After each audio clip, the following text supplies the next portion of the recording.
नमस्कार, मैं हूं आशीष चित्रांशी और आप देख रहे हैं the news launcher. Mid day मुद्दा विद अशोक वानखेड़े और महायुति में भयंकर बवाल की खबर है। बवाल इतना बढ़ चुका है कि 29 नवंबर को जो बैठक अमित शाह के साथ होने वाली थी, उस बैठक को छोड़कर यानी कैंसिल करके एकनाथ शिंदे अपने गांव जा रहे हैं। गांव अब अगर शिंदे साहब जब सरकार बनाने की कवायद चल रही है, मंत्रालय बांटने के लिए जो आजमाइश चल रही है, डिप्टी सीएम और सीएम, गृह और वित्त, इस सब को लेकर मारामारी चल रही है, ऐसे में अगर गांव जा रहे हैं तो महायुति के लिए संकेत अच्छे नहीं है। यानी शाह के हाथ में अब कमान वैसी नहीं है कि वो किसी को भी कस सके। अब ये क्या हुआ है रातों रात, ये समझना जरूरी है, क्योंकि 28 और 29 नवंबर की जो दरमियानी रात थी, उसमें बैठक हुई अमित शाह, देवेंद्र फडणवीस, अजीत पवार और एकनाथ शिंदे। फोटोग्राफ भी सामने आई। उस फोटोग्राफ में देखा भी लोगों ने कि फडणवीस साहब थोड़ा खुश नजर आ रहे हैं, शिंदे जैसे नजर आते हैं वैसे ही धीर गंभीर नजर आ रहे हैं। बैठक के बाद जब शिंदे निकलते हैं तब भी उन्होंने कहा कि बैठक बहुत अच्छी लग रही है और मोदी जी और अमित शाह जैसा कहेंगे हम वैसा करेंगे। लेकिन सुबह होते होते 29 नवंबर की सुबह होते होते मामला कहां पर फंस गया कि एकनाथ शिंदे अपने गांव चल पड़े। और गांव चल पड़े इस पर सवाल इसलिए है कि 29 नवंबर को दो महत्वपूर्ण बैठकें थी। जो रात में 28 और 29 नवंबर की दरमियानी रात में जो फैसले नहीं हो पाए थे, उन फैसलों पर अंतिम मुहर लगाने के लिए 29 नवंबर को अमित शाह, देवेंद्र फडणवीस, अजित पवार और एकनाथ शिंदे की फिर बैठक थी। और इस बैठक में शाह अंतिम मुहर लगाने वाले थे। एक तो इस बैठक को छोड़ दिया, दूसरा शिवसेना की भी बैठक थी, उस बैठक को भी कैंसिल कर दिया और चल पड़े गांव की ओर। भाव को जोड़िए, क्योंकि ये मामला अगर गांव जा रहे हैं शिंदे तो उस गांव में क्या क्या है, गांव में क्यों जा रहे हैं, गांव में बैठकर क्या करेंगे, कहीं अन्ना जैसे तो नहीं हो जाएगा शिंदे का हाल गांव में। हालांकि ये तो लाइट नोट में है, अब तो शिंदे साहब ताकतवर हो चुके हैं, लेकिन गांव में जा रहे हैं रूट करके, कोप भवन, क्या गांव में कोप भवन कोई है, ये सब समझते हैं। भाऊ, ये देर रात में बड़ी अच्छी मीटिंग हुई, निकले तो भी मोदी और शाह की जय जयकार कर रहे थे। क्या ऐसा गड़बड़ हुआ, कहां पर मामला फंस गया? देखिए, जय जयकार करना ये उनकी मजबूरी थी। मीडिया के सामने तो ये नहीं बोल सकते कि हमारे झगड़े चल रहे हैं। देखिए, जिस दिन प्रेस कॉन्फ्रेंस ली एकनाथ शिंदे ने और ठाणे में ये कह दिया कि मैं कोई सत्ता में कोई भी मैं पद लेने को तैयार नहीं, यानी उप मुख्यमंत्री बनने को तैयार नहीं, ये अब पार्टी में बाकी लोग हैं उनको दी जाएगी, ये उनके नाराजगी के पहले सुर थे। फिर दिल्ली में भागदड़ मच गई। क्या है कि राजनीति आप कर सकते हैं तो दूसरे भी कर सकते हैं। ये भाजपा अपने बलबूते पे सरकार नहीं बना सकती जब तक उनको अजित पवार और एकनाथ शिंदे का साथ हो। एकनाथ शिंदे, मैंने पहले भी हमने कहा कि जरांगे पाटिल का आंदोलन एकनाथ शिंदे और शरद पवार एक है। उस टाइम पे भी शरद पवार की परहेज तो अपने चाचा को भी, भतीजों को भी नहीं है। भतीजा भी जानता है कि ये मशीनी जीत है, जो जीत मिली है। यदि कल यथार्थ के धरातल पे उतर के चुनाव हो जाए तो फिर चाचा दिखा देंगे क्या है। तो ये अनसर्टेनिटी का माहौल है। दूसरी तरफ शरद पवार चुप्पी साधे हुए हैं। शरद पवार की चुप्पी बहुत कुछ कह जाती है। शरद पवार चुप है, इसका मतलब कोई बहुत बड़ा उधर प्रपंच रचा जा रहा है।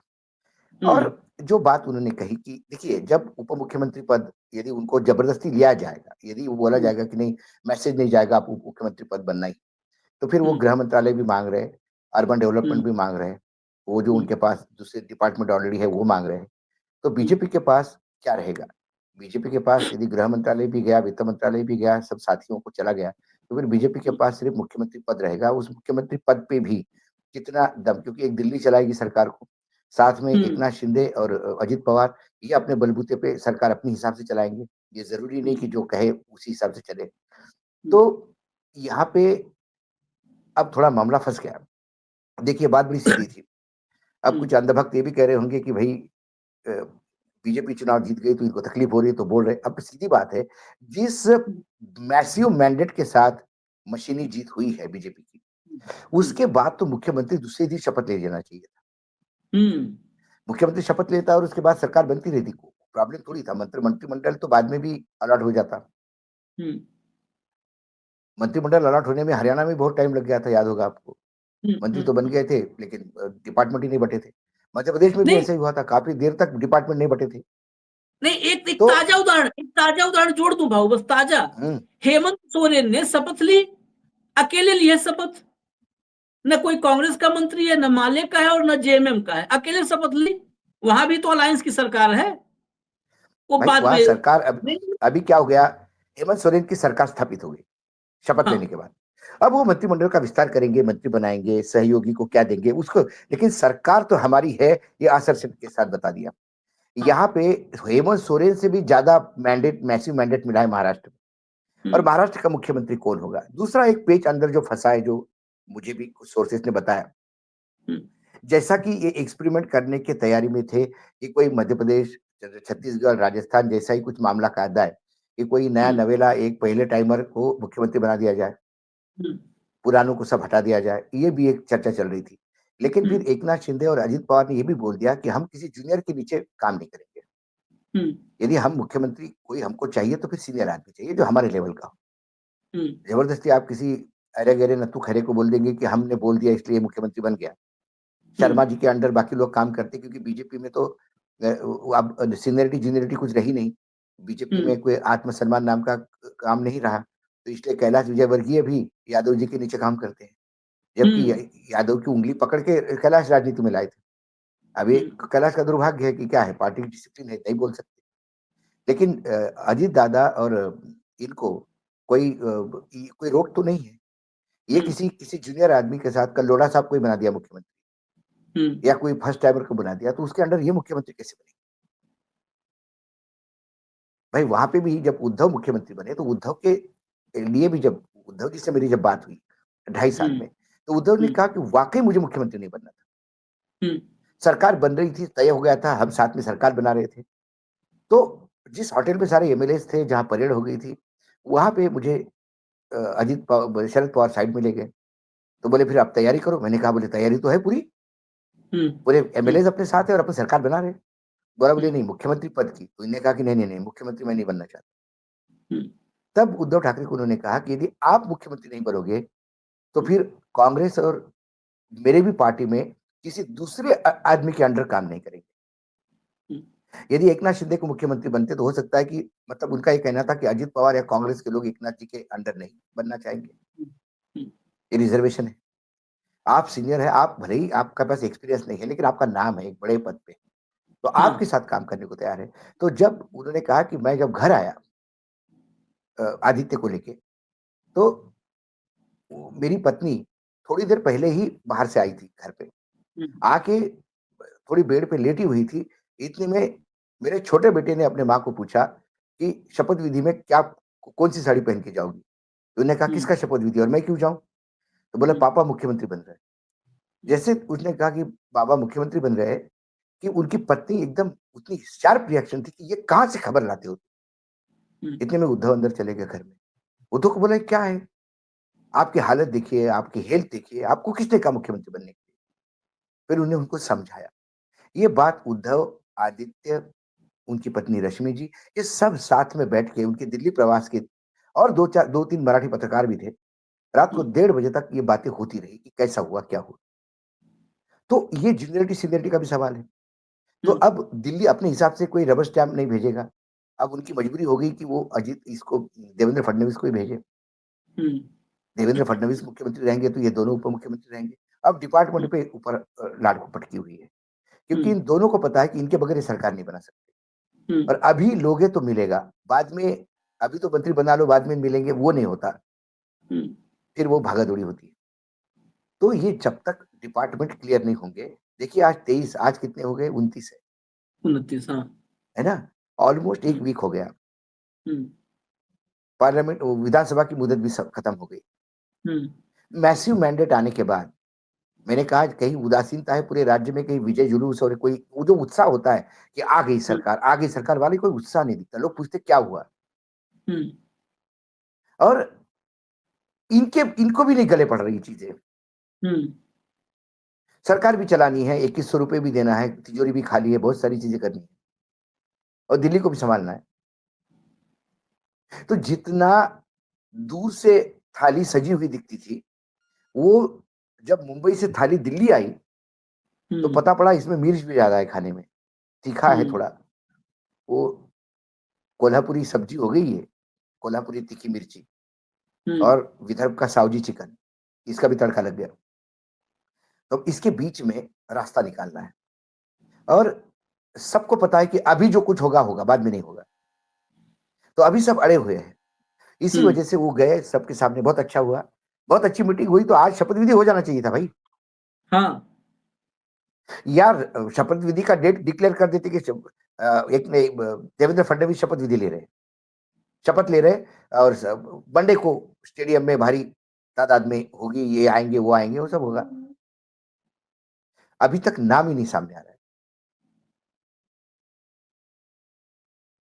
ऐसा क्या हो गया? अब क्या नाम में कोई, देखिए नाम में कोई चुनावी मशीन तो है नहीं जिसको आप सेटिंग करके नाम निकालो। या तो नाम की एंडोर्समेंट करवानी है। एक और इसमें सवाल मेरे मन में इसीलिए जब आपने कहा कि बाहर जब निकले तो देवेंद्र फडणवीस के चेहरे पे खुशी इसलिए थी क्योंकि ये दोनों उसके नाम पे अड़े थे। भाई एकनाथ शिंदे की प्रायोरिटी वो खुद का बनना है, या तो मैं बनूं या फिर देवेंद्र बने, या फिर 2.5 साल के लिए बने, या 2 साल 2 साल 1 साल के लिए बने। 2 साल शिंदे, 2 साल फडणवीस और 1 साल दादा। कुछ तो भी ऐसा फार्मूला, वो फार्मूला रूल आउट हो गया। अब बीजेपी का ही मुख्यमंत्री बनेगा, तो फिर हम मंत्री नहीं बनेंगे। फिर इनको पसीना आ गया। फिर ये तय हुआ कि एक काम करें, हमको विधानसभा का विधान परिषद का अध्यक्ष भी चाहिए, हमें केंद्र में भी मंत्रिमंडल में अच्छा मंत्रालय चाहिए। अब बार्गेनिंग चल रही है। इस बार्गेनिंग के चलते महाराष्ट्र की सरकार डिले हो रही है। तो ये जैसे चौकीदार नहीं 3-3 रुपए लेके आपकी गली में चौकीदारी करता है, रात को बेचारा महीने की 1 तारीख को आता है, 5-10 रुपए लेके जाता है। तो रात भर अपना डंडा लेके सब ठीक है, जागते रहो। वो बेचारा जागते रहो करते रहता है, चोर पीछे लूट के ले जाते हैं। तो ये जो है कि बहुत अच्छी मीटिंग हुई, बहुत अच्छी मीटिंग हुई, नतीजे कुछ नहीं आए। ये मीटिंग वैसी है जैसे हमारे एग्रीकल्चर मिनिस्टर जब किसान आंदोलन था तो हर मीटिंग में कहते थे कि बहुत अच्छी मीटिंग हो गई और इसमें से बहुत कुछ अच्छा निकलेगा, और आखिर तक कुछ नहीं निकला। ये मामला फंसा है। 2 सवाल एक साथ 2 सवाल। उस 2 सवाल के पहले जब आपने 2-2-1 वाला फॉर्मूला कहा तो मुझे कहावत याद आ गई। हम लोग के यहाँ गांव में देसी में कहावत है कि छछूंदर का जन्म छूटना। लोग कहते हैं कि जैसे बार बार एक इंसान का छछूंदर के रूप में कितनी योनियों में जन्म होता है ना, कहते हैं इतनी योनियों में जन्म होता है इंसान का, अलग अलग योनियों में। तो छछूंदर का बार बार जिसका जन्म होने लगता है, तो कहावत है कि वो छछूंदर के जन्म से मुक्ति मिले। तो मैं किसी वो नहीं कर रहा हूँ, कहावत बता रहा हूँ। तो अगर 2-2-1 का फॉर्मूला होता तो अजीत दादा का तो कम से कम ये उप मुख्यमंत्री वाले जन्म से तो मुक्ति मिल जाती, मुख्यमंत्री बन जाते जो विश्व रिकॉर्ड बना रहे। मुझे लगता है दादा के साथ उप मुख्यमंत्री पद, मैंने क्या ना कि देवेंद्र फडणवीस यदि मुख्यमंत्री बनते हैं तो जब महाराष्ट्र के जन्म से लेके आज तक जो परंपरा चली है, उप मुख्यमंत्री कभी मुख्यमंत्री नहीं बने। तो कम से कम देवेंद्र वो तोड़ देंगे कि उप मुख्यमंत्री बनने के बाद फिर वो मुख्यमंत्री बने, मुख्यमंत्री उप मुख्यमंत्री और फिर मुख्यमंत्री। लेकिन महाराष्ट्र में भाव शायद ऐसा भी नहीं हुआ होगा कि मुख्यमंत्री उप मुख्यमंत्री बना हो। लेकिन सवाल मेरा ये है नहीं, कि अभी अशोक चव्हाण मुख्यमंत्री थे, वो तो मंत्री भी बन गए, ऑर्डिनरी मंत्री बन गए। अच्छा, ओ तब तो परंपरा वहां इस मामले में पूछो ही मत। नहीं,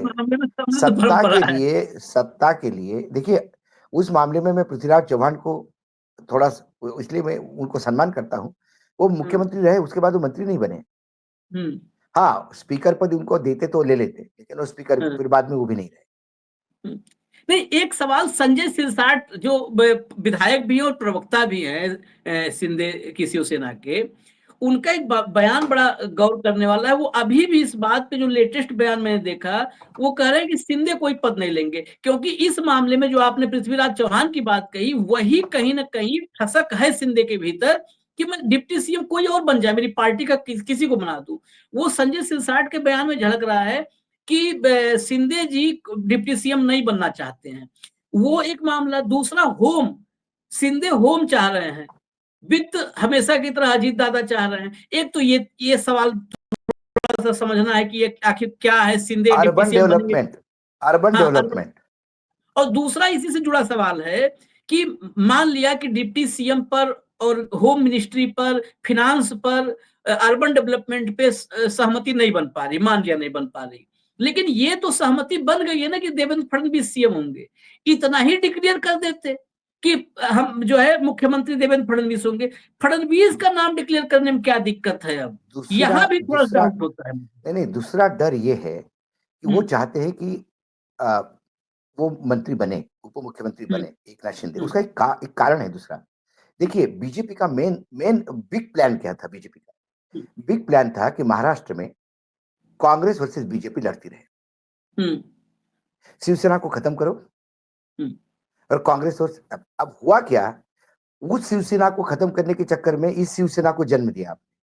हम्म, अब 54 विधायकों के बाद अब ओरिजिनल शिवसेना का सिंबल हम्म, उनके पास नाम और सबसे ज्यादा विधायक। हम्म, अब वो कहते हैं कि जनता ने मोहर लगवा दी मेरे शिवसेना होने हम्म, पे।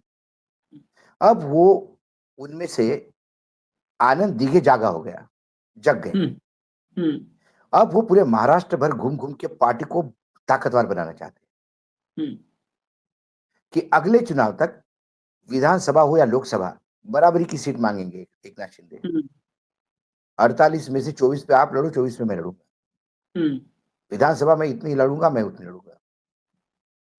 तो आपने एक शिवसेना बर्बाद करने के लिए दूसरी शिवसेना बनाई, वो उससे बड़ी हो रही है। हम्म, तो आपका पर्पस तो सॉल्व नहीं हुआ। हम्म, अच्छा, वो डिमांडिंग भी है। चुनाव के समय भी उन्होंने कहा था कि मेरे को हल्के में मत लेना। हाँ, वो तेवर तो शिवसैनिक के हैं ही। तो अब जो पूरा फोकस महाराष्ट्र का राजनीति का जो घूम रहा है, वो एक नाथ शिंदे के आसपास घूम रहा हम्म, हम्म, है। और ये अभी ये संघर्ष मुझे लगता है कि इतनी जल्दी मिटने वाला नहीं।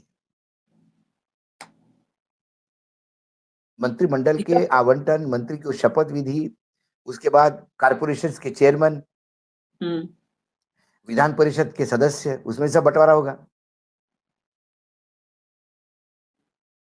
यहाँ तक कि कुछ गवर्नर भी इनके कोटे से बनेंगे कि हमारे कुछ पुराने लोगों को गवर्नर भी बनाना पड़ेगा। हम्म। तो डिमांड तो होगी। लेकिन ये जा करके कहाँ पर, क्योंकि अगर आज वो गांव चले जा रहे हैं, ये महाराष्ट्र में मतलब जो अभी तस्वीर दिख रही है कि गांव जाने की बात सामने आ चुकी है कि गांव जा रहे हैं, गांव चले जा रहे हैं, तो महाराष्ट्र तो पेंडुलम बन गया। और पेंडुलम नहीं बना। इस ये मुझे एक और बात समझनी है, क्या भाजपा जिस मशीन के सहारे इतनी बड़ी जीत लेकर के आई है, उसी मशीन में तो नहीं फंस गई? क्योंकि उसी मशीन से 54 भी आई है, उसी मशीन से अजीत दादा के भी आए हैं, तो कई उसी बार क्या मशीन होता है, में तो नहीं फंस रही।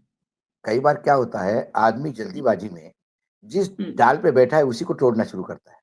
हम्म, आपको उद्धव को खत्म करना था, हाँ, इसलिए प्राण फूकने थे एकनाथ शिंदे में। हम्म, जब एकनाथ शिंदे में प्राण फूक दिए, तो फिर एकनाथ शिंदे शिवसेना हो गई। हाँ, और जब वो शिवसेना हो गई तो शिवसेना के तेवर वो दिखाएगी। हम्म, हम्म, हम्म, हम्म। तो फर्क नहीं पड़ा आपको, वहां उद्धव से डील करना था, यहाँ एकनाथ से डील करना पड़ रहा है। बार्गेनिंग दोनों करते थे। हम्म। नहीं, उद्धव तो थोड़ा सॉफ्ट भी हो सकते हैं, एक नाथ शिंदे नहीं की नहीं, तो एकनाथ, नहीं नहीं, दो डिमांडिंग और फर्क है। भी। एकनाथ हाँ, एकनाथ शिंदे ज्यादा डेडली कॉम्बिनेशन है। हाँ, एकनाथ शिंदे उद्धव से ज्यादा एग्रेसिव है। हम्म, एकनाथ शिंदे उद्धव से ज्यादा खुले हाथ के हैं। हम्म, एकनाथ शिंदे के साथ जो लोग हैं उनको कभी किसी चीज की कमी नहीं पड़ती। हम्म, जब शिवसेना में थे एकनाथ शिंदे, पूरी शिवसेना एक थी, तभी बहुत सारे लोग एकनाथ शिंदे से क्यों जुड़े। हम्म, सीबीआई ईडी का तो एक अपना फैक्टर था, पर दूसरा हम्म, फैक्टर वो भी था कि जो लोगों का कोई ईडी फैक्टर नहीं था वो भी गए, क्योंकि उनको हमेशा मदद एकनाथ शिंदे ने की। हम्म, तो एकनाथ शिंदे ज्यादा ज्यादा रिस्की हो गए इनके पास। हम्म, इनने शिवसेना का सुप्रीमो जो बिल्कुल सॉफ्ट था उसको हटा के एक हार्ड बिठा दिया। हाँ हाँ। हम्म, हम्म। अपने वो रचे हुए चक्र में फंस गए। और एकनाथ शिंदे लगातार ये भी स्टेटमेंट दे रहे हैं हम्म, कि अमित शाह और मोदी जी जो निर्णय लेगा हमें मान्य होगा। हम्म, जब आपको माननी ही है निर्णय, अजित पवार पहले ही बोल चुके हैं, तो हम्म, मुख्यमंत्री की शपथ करवा देते, हाँ हाँ। बात की बाद में देखते। हम्म। अच्छा मतलब ये। महाराष्ट्र की नियति पे मुझे कई बार दया आती है। जब हम्म, आप किसी को मैसिव मैंडेट दो हम्म, तब भी मुख्यमंत्री में ऐसी गड़बड़। पिछली बार भी सेना बीजेपी पूरे ताकत के साथ आई थी साथ में, हाँ हाँ। अच्छा मैंडेट मिला था, लेकिन उसके बाद भी सरकार बनने में 1 महीना लग गया। हम्म। यहाँ पे भी ऐसी बात हो रही है। तो ये जो दिल्ली ने जो चालें सोच के रखी थी हम्म, कि मेरा शतरंज का घोड़ा 2.5 घर चलेगा, हम्म, वो 4.5 घर चलने लगा है। हम्म। इसलिए चालें थोड़ी सी गलत पड़ रही है। कुल मिला के महाराष्ट्र की स्थिति बड़ी उलझी हुई सी नजर आ रही है। हर दिन हम सोचते हैं, मैं दर्शकों को बताऊं कि कल रात की बैठक के बाद जो आज सुबह आपने डायरेक्ट हिट देखा, ये सुबह 6 बजे रिकॉर्ड हुआ है 8 बजे के लिए। क्योंकि ये उम्मीद थी कि सवेरे सवेरे बड़ी खबर आएगी कि किसकी ताजपोशी होगी, कौन शपथ लेगा, कौन सीएम होगा, कौन डिप्टी सीएम होगा, सारा फॉर्मूला सामने होगा, तो उस पर करना होगा। लेकिन सुबह फिर ढाक के 3 पात, फिर पता चला कि मीटिंग हुई और बड़ी अच्छी मीटिंग हुई, और फिर एक मीटिंग होगी 29 को, और फिर साथ में ये दोपहर भी हुई बता दूं थी। मैं, हाँ आने वाली सरकार हाँ। ये अपने अपने हिसाब से चलेंगे। हम्म, अजीत दादा और उनके मंत्री अपने हिसाब से चलेंगे, एकनाथ शिंदे और उनके मंत्री अपने हिसाब से चलेंगे, फिर वो दिल्ली से इंस्ट्रक्शन नहीं लेंगे। कॉन्ट्रैक्ट देना हो या किसी को काम देना हो या कुछ अलॉट करना, जैसी बाकी मध्य प्रदेश, छत्तीसगढ़, राजस्थान में दिल्ली तय करती है, हम्म, और सब गुजरातियों का बोलबाला है। हो सकता है ये ना हो यहाँ पे। एकनाथ शिंदे कहेंगे कि भाई ये गृह मंत्रालय मेरे पास है, आप मुझे मत बताइए इस पे कौन होगा, हमारा मंत्रालय हमारे हिसाब से चलाएंगे, आप अपने मंत्रालय अपने हिसाब से चलाएंगे। यहां तक भी बात हुई है कि हम्म, ये जो मंत्री होते हैं, पालक मंत्री हम्म, महाराष्ट्र में, इंचार्ज हम्म, मिनिस्टर ऑफ द डिस्ट्रिक्ट, हाँ। उसमें भी एकनाथ शिंदे को पूछे बगैर अनाउंसमेंट नहीं होगा। भाई कोल्हापुर का एकनाथ शिंदे चाहेंगे कि अपने आदमी के पास हो तो वो उन्हीं के पास होगा। हम्म, ऊना में दादा चाहेंगे अजीत दादा अपने पास हो तो उसमें भी पास होगा। बाकी बचा खुचा जो है, गढ़चिरौली यवतमाल टाइप जितने भी है छोटे छोटे जिले, गरीब जिले, वहां फिर बीजेपी एडजस्ट होगी।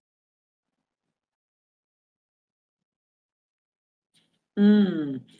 ये बीजेपी के लिए बड़े मुसीबत की बात हो गई है कि शिंदे वो ताकत दे करके शिंदे को और अजीत दादा को, क्योंकि ये तेवर वाले, अजीत दादा के तेवर जब भी हमने चर्चा की है, अजीत नहीं, मैं पवार बता भले रहा हूँ आपको, सवाल से अलग हो ये गए, लेकिन सरकार तेवर। पे तलवार टंगी रहेगी। अजीत हम्म, दादा और एकनाथ शिंदे जिस दिन शरद पवार के साथ मिल रही है हम्म, तो सरकार वो बना लेते हैं फिर। हम्म। और दिल्ली की पकड़ अगर थोड़ी भी ढीली हुई, दरअसल दिल्ली की पकड़ मतलब ईडी की पकड़, अगर ये हाँ ढीली हुई तब तो मुसीबत और भी बढ़ जाएगा, फिर कोर्ट में खाज का काम करेगा अगर ईडी की पकड़ ढीली हुई। वैसे भी ईडी की पकड़ ढीली होती जा रही है। दिल्ली में कल छापेमारी के दरमियान ऐसी पिटाई हुई कि एडिशनल डायरेक्टर ईडी के अस्पताल में भर्ती है।